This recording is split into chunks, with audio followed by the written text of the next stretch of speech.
One thing that you don't want to do is respond right away, right? That's a big no-no. Take a breath. Take a breath, go for a walk around the block, get some water, maybe have a colleague or a friend read it and see if it was as bad as you think it was, because sometimes our mind misinterprets things and exacerbates the situation. So get another opinion.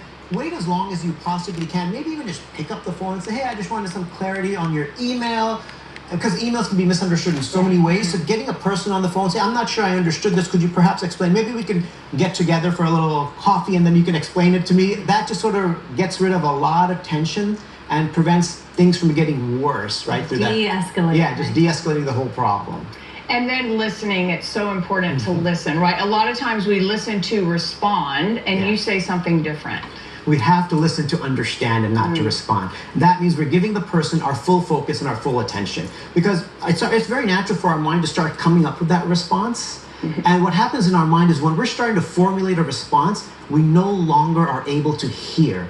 We can't multitask really. So sorry to all the multitaskers out there. Our brain can do one thing and not two things at one time. Just like if we could multitask, then texting and driving wouldn't be a problem, but that's a big problem for us. So really listening to somebody's body language, their tone, their facial expression, what are they trying to communicate? Once we can fully understand what someone's saying, then the best possible response will show up and they'll appreciate the fact that we gave them our full attention.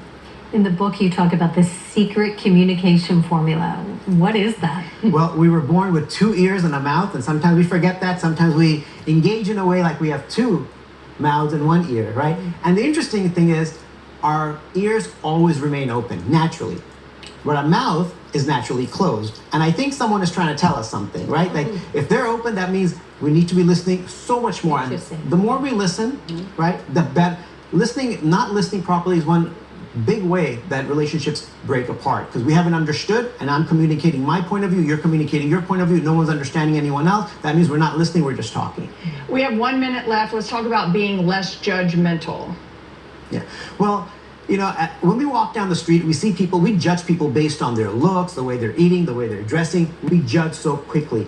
And it requires such retraining of the mind that anytime we think of something negative about someone, we should immediately think of something positive. And if we can't think of something positive, that means I have no right to make any kind of judgment on this person. So, you know, it's just that whole thing. We are trained to judge and we see it everywhere, but we can retrain ourselves to think of positive things about our colleagues, family, community.